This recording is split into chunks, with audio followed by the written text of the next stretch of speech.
அன்பான தேவனுடைய பிள்ளைகளை மறுபடியும் டிவியின் மூலமாக உங்களை சந்திக்க முடியாத ஒரு கிருபை கொடுத்த தேவனுக்கு நன்றி செலுத்துகிறேன்.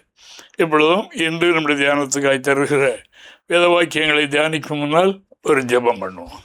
அன்பின் ஆண்டவரே, அருமையான பிதாவே, ஸ்தோத்திரிக்கிறோம்பா, ஸ்தோத்திரம்.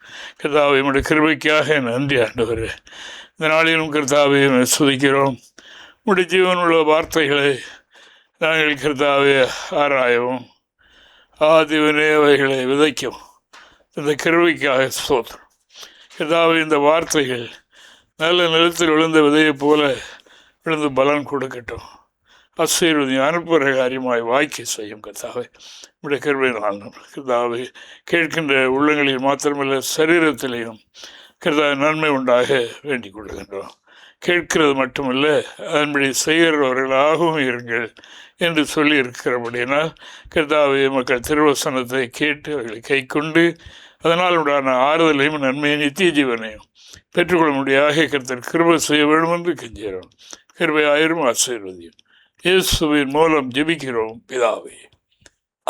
அன்பான தேவனுடைய பிள்ளைகளை, இன்று நம்முடைய தியானத்துக்காக தருகின்ற வேத வாக்கியத்தை நாம் கவனிப்போம். ஆண்டவர் ஸ்தோத்திரம் உண்டாவதாக.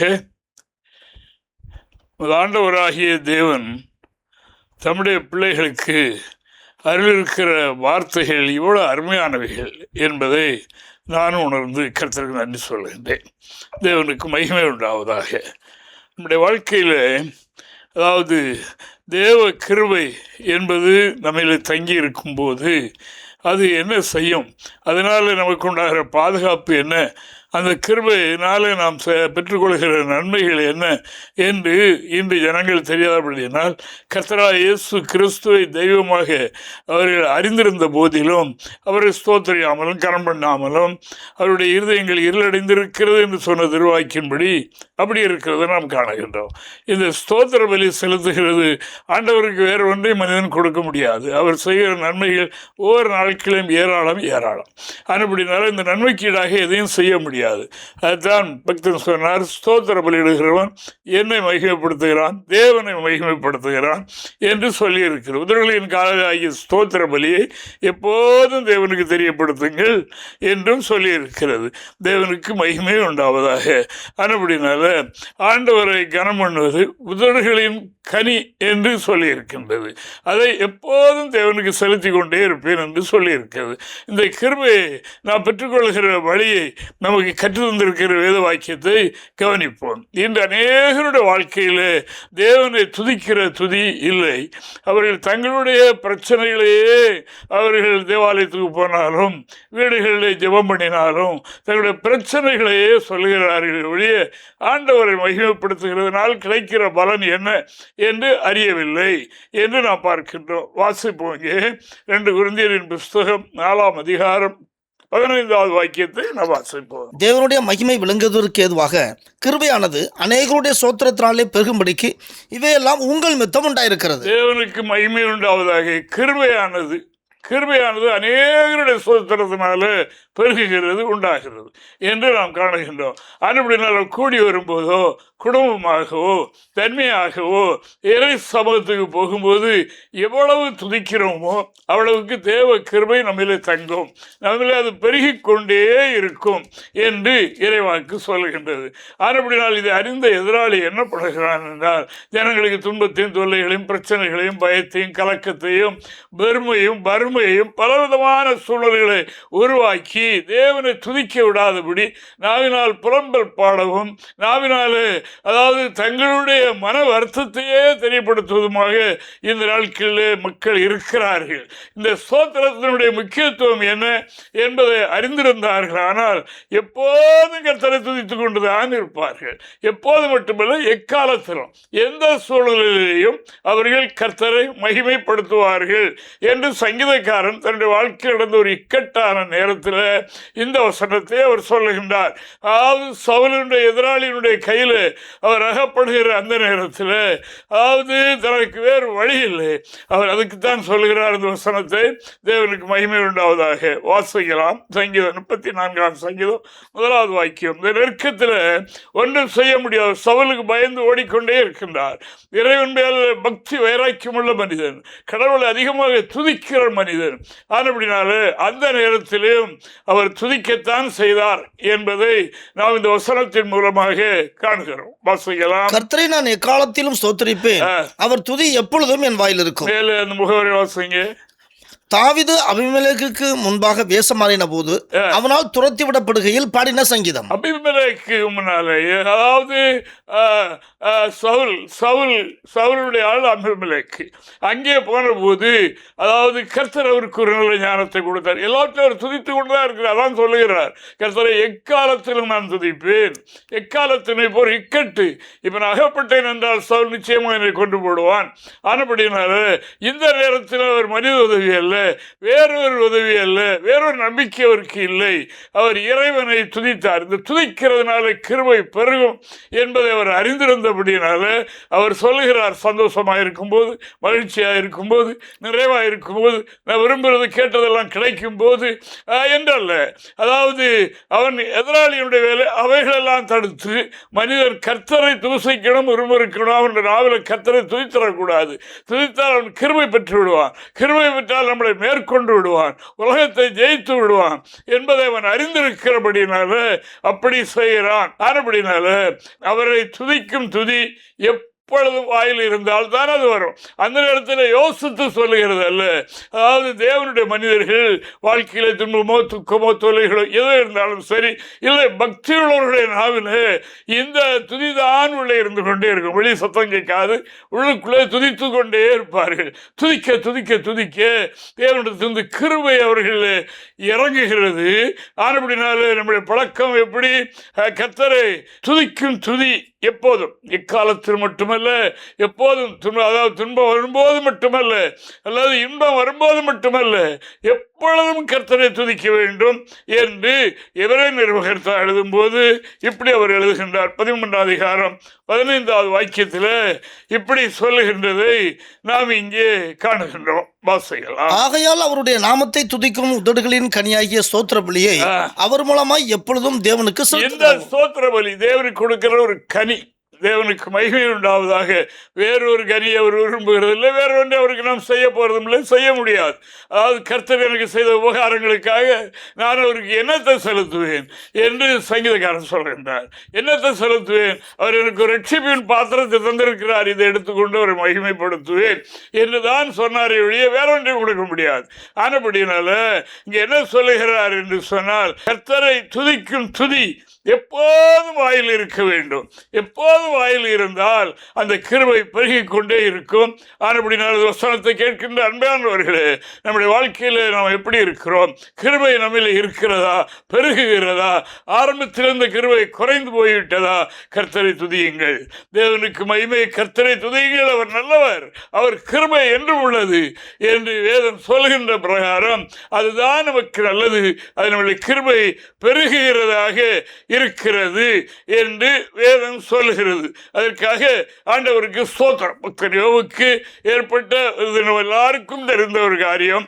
அவருக்கு ஏற்பட்ட அதாவது இழப்பு கொஞ்சமல்ல, அதை மனிதன் தாங்கக்கூடாத அந்த அவ்வளவு பெரிய ஒரு நெருக்கம். அக்காலத்திலேயும் அவர் இதை ஒன்றொன்றாக கேள்விப்படுகின்றார்.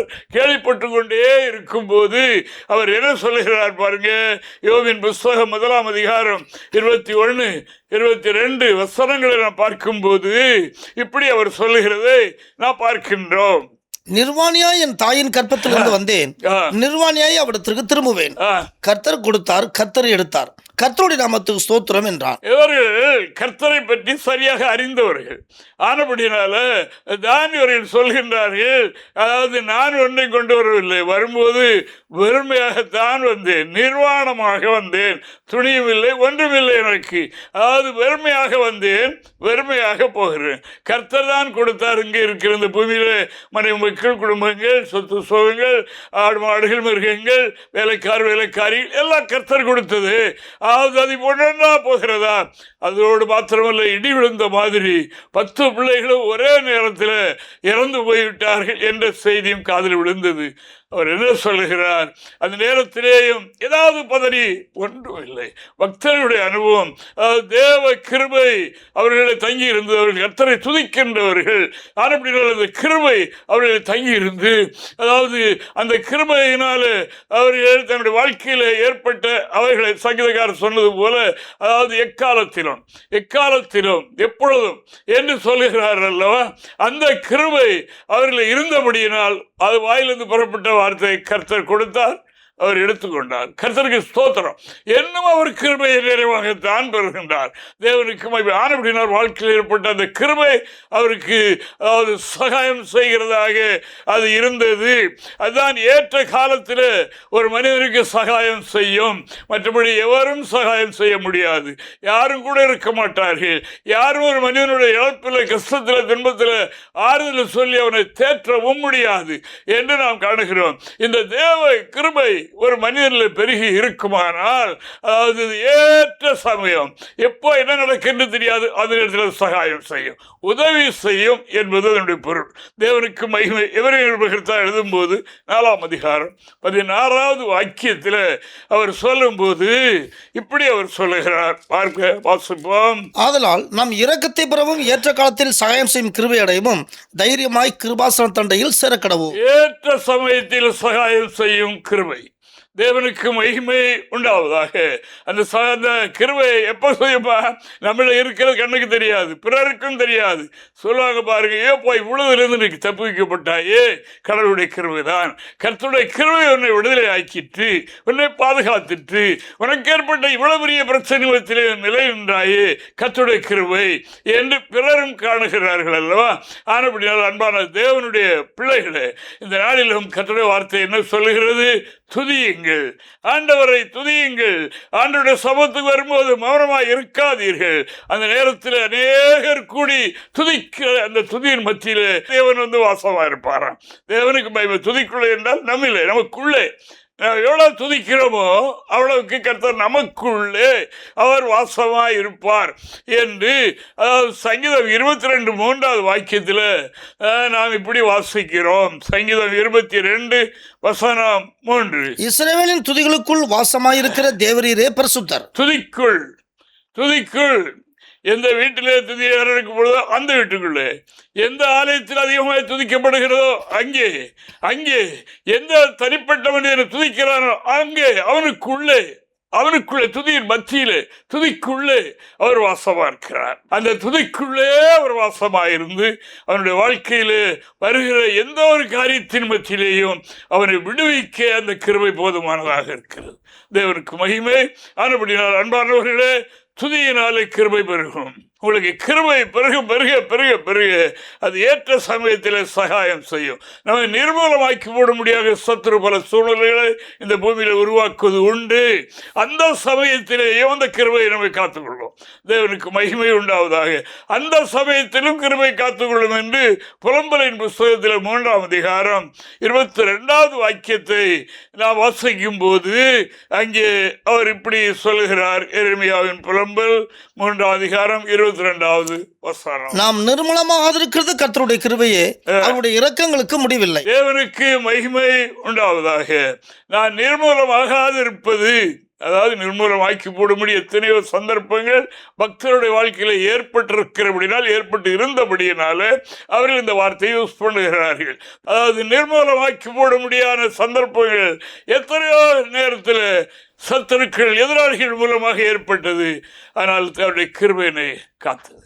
அவருடைய கிருபை என்னை நிர்மூலமாகாதபடி காத்து கொண்டது கர்த்தருடைய கிருபை என்று அவர் சொல்லுகின்றார். அப்படினாலே சோத்திரத்தினாலே கிருபை பெருகும். வாழ்க்கையில் நன்மையானவர்கள் சொல்லும் போது செய்யும் போது கூட பாடல்களும் துதிகளும் ஏற்பது மட்டுமல்ல, அதாவது நம்முடைய வாழ்க்கையில் இக்கட்டான நேரம் தப்பி பிழைப்போம் என்கிற நம்பிக்கை இல்லாத நேரத்திலேயும் அதாவது கிருபை நம்மை தாங்கிக் கொள்கின்றது.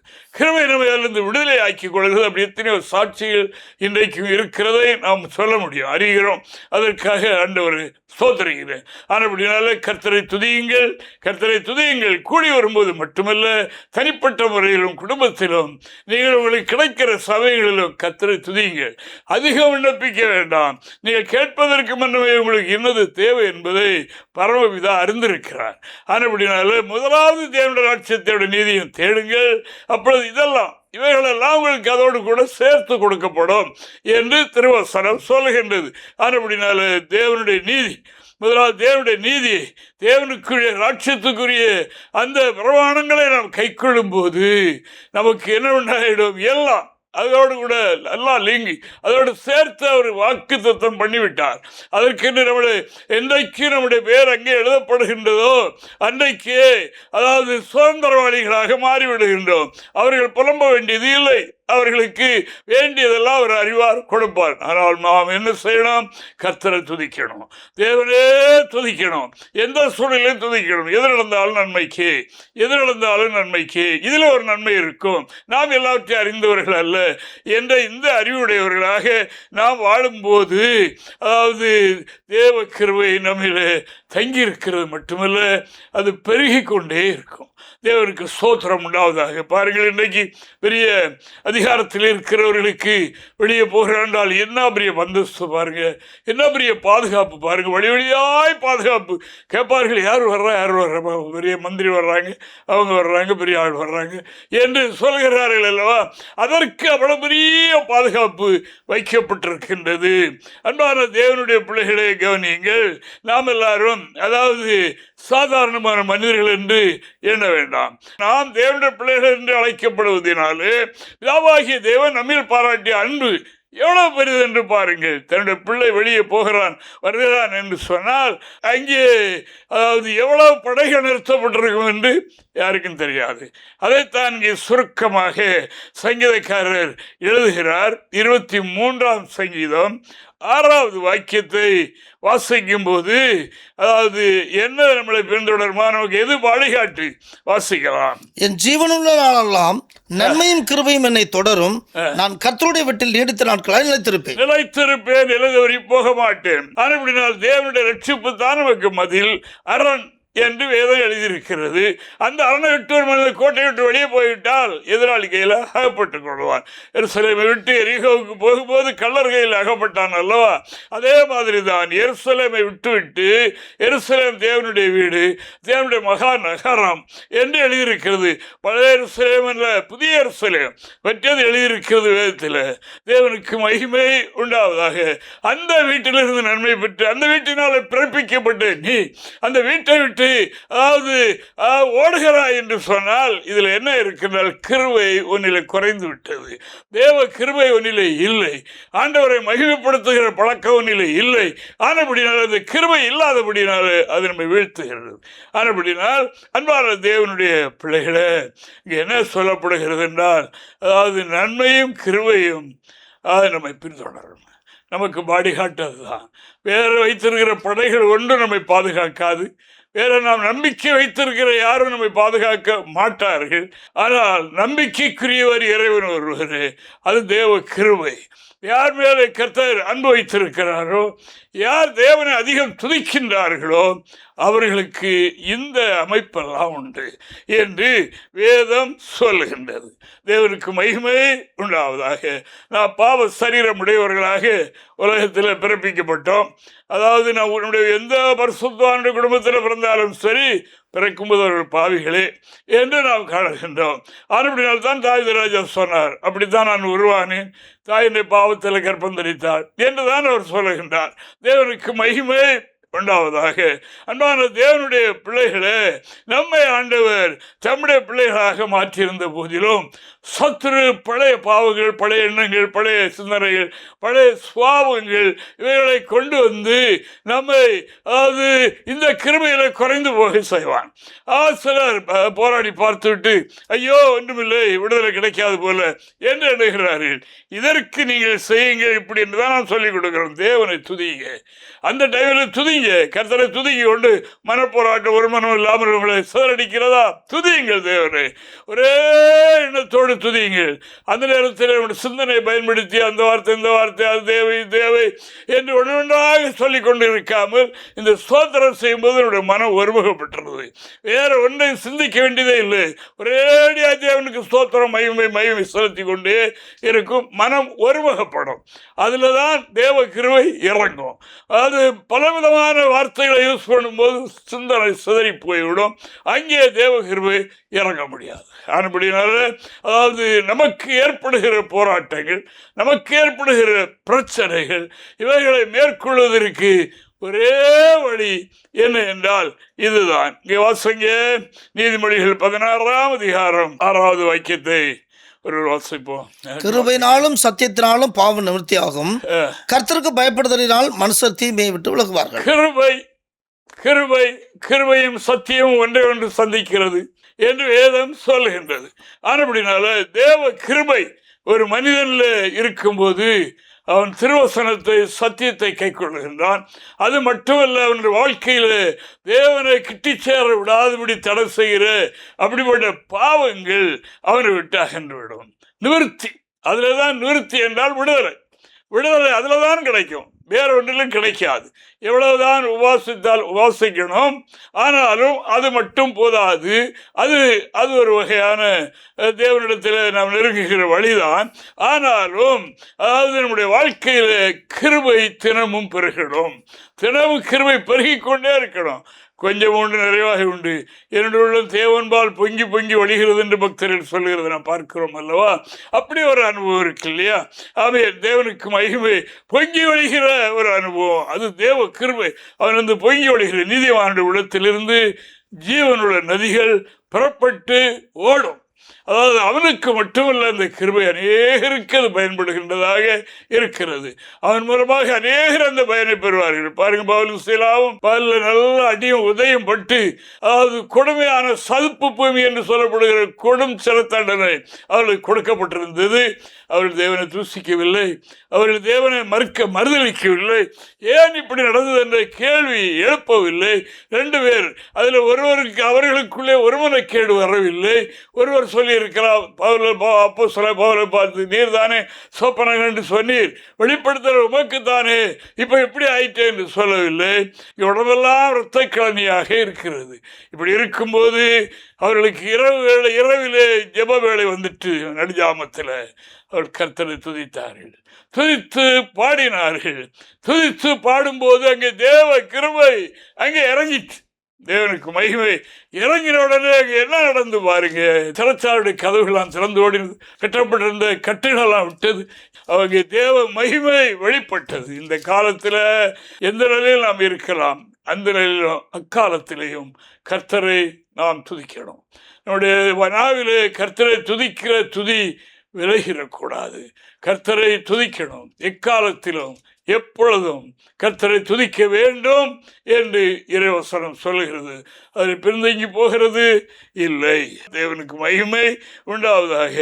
கிருபையினாலும் சத்தியத்தினாலும் பாவ நிவர்த்தியாகும், அவர்கள் கர்த்தருடைய வீட்டிலே நீடித்த நாட்களாக நிலைத்திருப்பார்கள் என்ற வேத வசனத்தின்படி அவர் ஒருபோதும் தகப்பனுடைய வீட்டை விட்டுவிட்டு, தன்னை ரட்சித்த பாதுகாத்த தேவனை விட்டுவிட்டு ஒருபோதும் அவர்கள் தூரம் போக மாட்டார்கள்.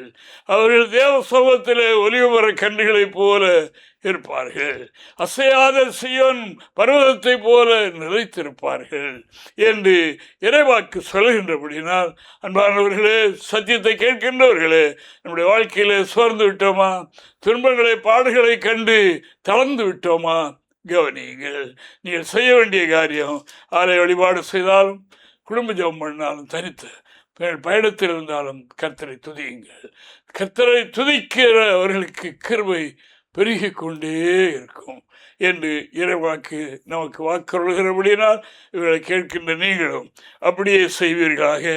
கர்த்தராகிய தேவன் இந்த வார்த்தையின் மூலமாக உங்களுக்கு இந்த நல்ல கிருபையை தந்து உங்களுக்கு சோர்வுகள், விலகினங்கள் அல்லது ஏன் எதற்கென்ற கேள்விக்கு இவ்வளவுதான் பதிலாக இருக்கிறபடினால் எடுத்துக்கொண்டு அதிகம் கர்த்தரை துதியுங்கள். அதிக வசனிப்பினாலே ஜெபம் கேட்கப்படும் என்று எண்ண வேண்டாம். அதாவது கர்த்தரை துதியுங்கள். அதன் மூலமாக பெரும் பெரும் காரியங்கள் நடந்ததாக வேதத்திலே பார்க்கிறோம். இன்றையும் பரிசுத்தவான்கள் மூலமாக தேவனுடைய திருச்சபையின் மூலமாக அவைகளை நாம் காண முடிகின்றது. இன்னும் கர்த்தர் பெரிய காரியங்களை செய்ய போகிறார். ஆனபடினால் நாம் தேவனை துதிப்போம். தேவனை துதிக்கிற துதி கூடி வரும்போது ஜெப வேளையில் மட்டுமல்ல, நம்முடைய வாழ்க்கையில் எப்போதும் கர்த்தரை துதிக்கிற உதடுகளின் கனி ஆகிய ஸ்தோத்திர பலியை தேவனுக்கு செலுத்துவோம். கர்த்தர் நம் அனைவரையும் இந்த வசனத்தை கேட்ட உங்கள் யாவர் மேலும் தேவன் கிருபை இப்படியே பெருகுவதாக. கர்த்தருடைய நாளிலே நாம் சந்திப்பதற்கு இது ஏதுவாக இருக்கும். கர்த்தரமை ஆசீர்வதிப்பாராக. ஆமென். ஜெபம் பண்ணுவோம். இறைவாமை துதிக்கிறோம். அன்பின் பிதாவே, உமக்கு ஸ்தோத்திரம். கர்த்தாவின் கொடுத்த வார்த்தைகளை அறிவித்தேன் சுவாமி. அந்த வார்த்தையை கர்த்த ஜீவனுள்ள வார்த்தையாக இருக்கிற ஜீவ விதைகளாக இருக்கிறபடினா கர்த்தாவே சுதிக்கிறேன். நல்ல நிலத்தில் விழுந்த விதையாக பலன் கொடுக்கட்டும், அதிக பலனை கொடுக்கட்டும். கேட்டவர்களுக்கும் ஆசீர்வாதம் உண்டாகட்டும். அப்படியே செய்யட்டும். கர்த்தரை துதித்தாலும் இன்னும் அதிகமாக கர்த்தரை துதிக்கட்டும். கூடி வரும்போது மட்டுமில்லை, நாங்கள் தனித்த நிலையிலும் எப்போதும் கர்த்தரை துதிக்க கிருபை தர வேண்டும் என்று கெஞ்சிறப்பா. ஸ்தோத்திரம் ஆண்டவரே. ஆசீர்வதி அனுப்புகிற காரியமாக வாய்க்கட்டும். நித்தியத்திற்கு மக்களை ஆயத்தப்படுத்தும். கர்த்தர் பிரதான காரியங்களை செய்ய வேண்டும் என்று கெஞ்சிடும். துதியின் ஆயுதத்தை மக்கள் பயன்படுத்தி எதிர்த்து வருகிற சத்துருவை மேற்கொள்ள கர்த்தர் கிருபை செய்வராக. காத்துக்கொள்ளும், கிருபையாகும். மாற்றும் இயேசுவின் மூலம் ஜெபிக்கிறோம் பிதாவே. ஆமென். ஆமென்.